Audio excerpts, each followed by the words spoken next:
Imagine for a moment, you're standing at the edge of a beautiful cliff, overlooking a vast ocean that sparkles under the sun. The view is breathtaking, the possibilities endless, but your feet are frozen to the ground because fear grips you, whispering doubts like, what if you fall? What if it's not worth the risk?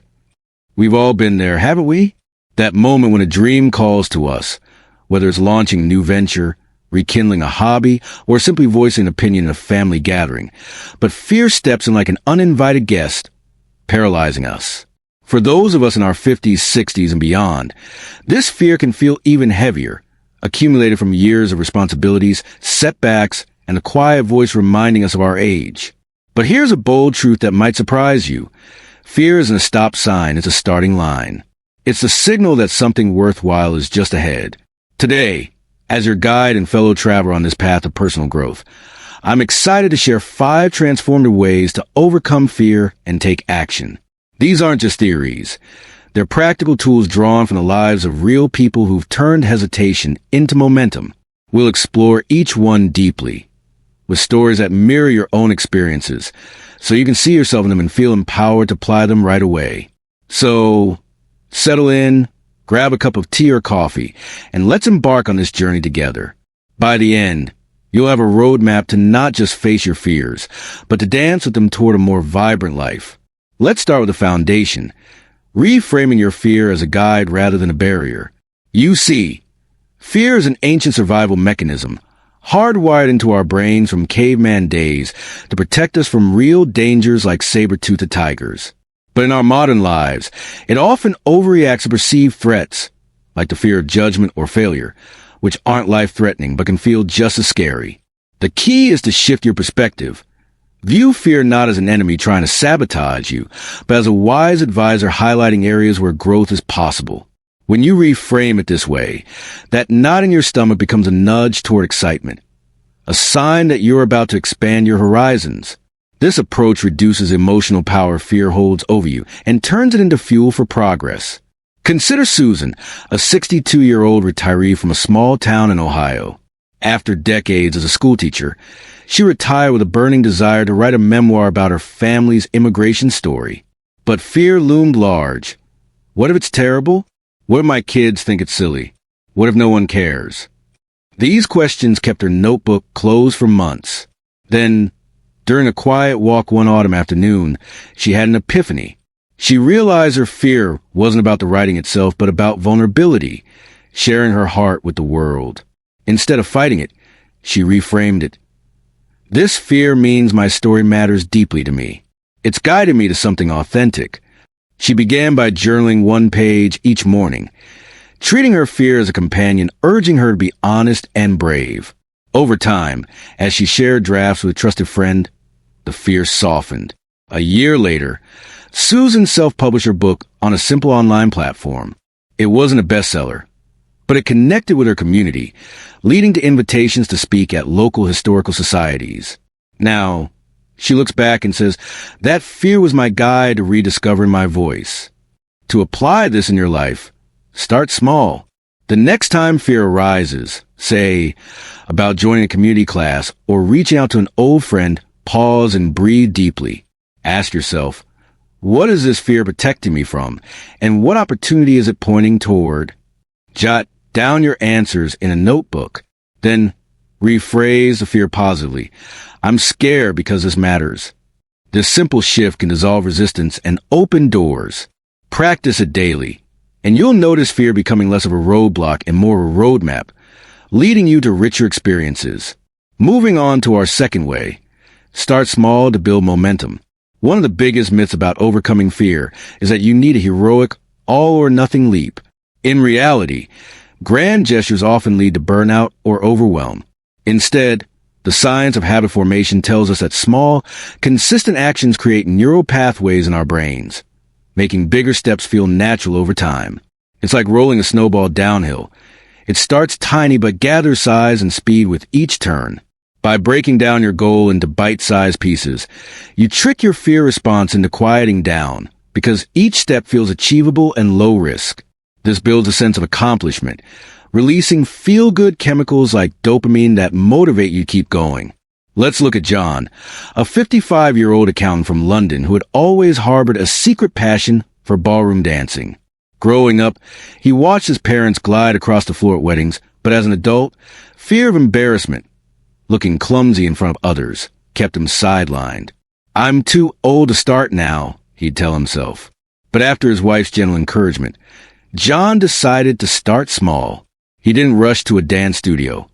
Instead, he began with free YouTube tutorials in the privacy of his living room. Just 5 minutes a day, practicing basic steps like the box step while humming a tune. At first, it felt awkward and fear nipped at his heels, but each session ended with a small victory. "I did that." Gradually, he extended to 10 minutes, then invited his wife to join for practice. Momentum built, and after a month, he signed up for a beginner's class at a local community center. Today, John and his wife attend dances every weekend, laughing about those early stumbles. His story shows how tiny actions accumulate into life-changing habits.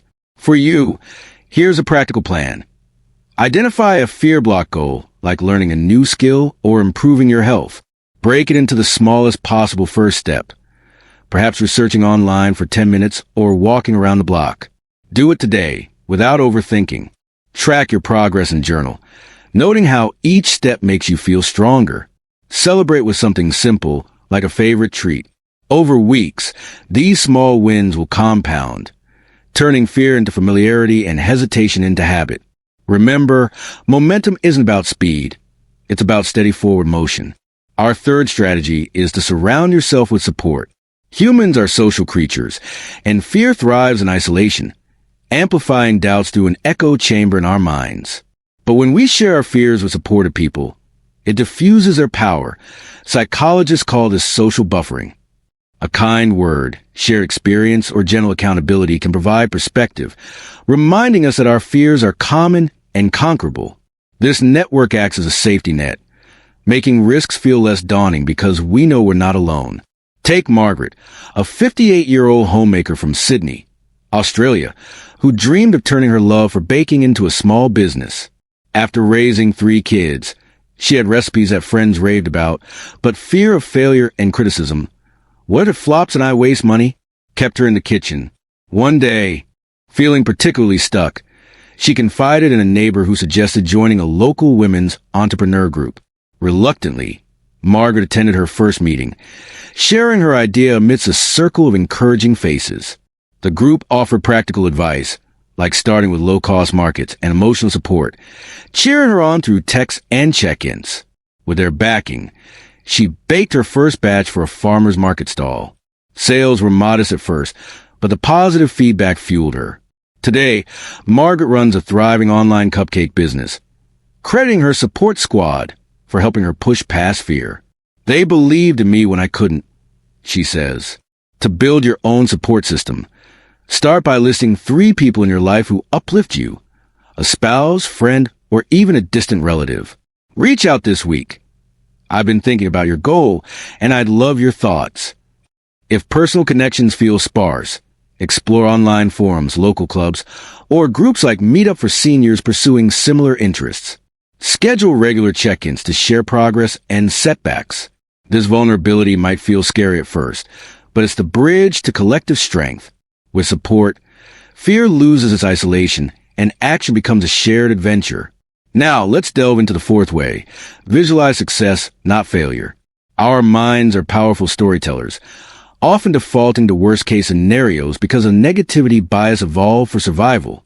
But we can retrain this by intentionally picturing positive outcomes, a technique used by athletes and leaders worldwide.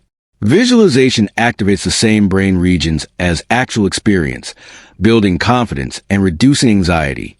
It's like rehearsing a play before opening night. You feel more prepared, and fear takes a backseat. Meet Robert, a 60-year-old engineer from California who faced crippling fear of public speaking. When his daughter asked him to give a toast at her wedding, panic set in. "I'll freeze, stumble over words, embarrass everyone." Visions of disaster looped in his head.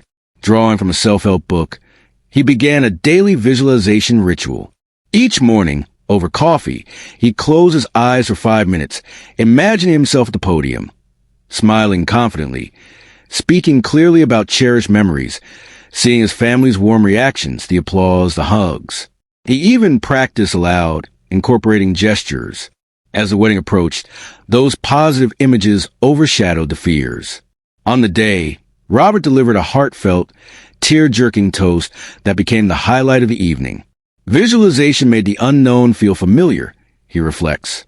You can harness this too. Set aside quiet time daily, morning or evening. Sit comfortably, breathe deeply, and vividly imagine succeeding at your goal. The sights, sounds, emotions. Make it detailed. If it's a career shift, see yourself in a new role, feeling fulfilled. Repeat affirmations like, I am capable and calm. Combine this with journaling your visions to solidify them. Over time, this practice shifts your mindset from dread to anticipation, making action feel inevitable rather than impossible. Finally, our fifth and perhaps most liberating way. Act before you're ready. Perfectionism is fear in disguise, convincing us we need all ducks in a row before starting. But true growth happens in the messiness of doing. Action breeds clarity and competence that waiting never provides. By stepping forward imperfectly, you signal to your brain that risks are survivable, diminishing fear's grip over time. It's the philosophy of progress over perfection. Look at Ellen, a 65-year-old widow from Manchester, England, who longed to travel solo after her husband's passing. Fear of loneliness and mishaps. What if I get lost? What if it's too much? Confined her to familiar routines. One rainy afternoon, inspired by a travel documentary, she decided to act despite unreadiness. She booked a simple 3-day train trip to Edinburgh, packing with a mix of excitement and nerves. The journey wasn't flawless. A delayed train, a wrong turn, but she navigated, discovering joy and independence, chatting with strangers, exploring castles, savoring solitude. That taste of adventure sparked bigger trips. A month in Italy, then Europe. Ellen now blogs about senior solo travel, saying, acting before ready opened a world I almost missed. Embrace this by choosing one delayed action this week. Perhaps applying for a course or volunteering. Set a deadline. By Friday, I'll do it, ready or not. Prepare minimally, then leap. Reflect afterward. What went well? What did I learn? This cycle builds resilience. Remember, readiness is a myth. Action is a teacher. By starting imperfectly, you'll uncover strengths you never knew. As we wrap up, take a deep, quiet breath and let these ideas settle in your heart. We've journeyed through reframing fear as a guide, starting small for momentum, surrounding yourself with support, visualizing success, and acting before you're ready. Each strategy is a tool in your kit for a bolder life, reminding you that at any age, change is possible and fear is conquerable. Reflect now. Which one resonates deepest? Maybe it's Susan's reframing that sparks something or Ellen's bold action that inspires. Whatever it is, hold on to it. In the comments below, I'd love to hear from you. Share what you've learned today, or the one step you're committing to. Your stories not only encourage me, but build a community of courage for everyone watching. If this video touched you, please hit that like button. Subscribe for more gentle guidance on living fully, and share it with a friend who might need this nudge. Every like, sub, and share extends this ripple of inspiration further. Thank you for spending this time with me. You're already braver than you know. Until next time, go gently but go boldly.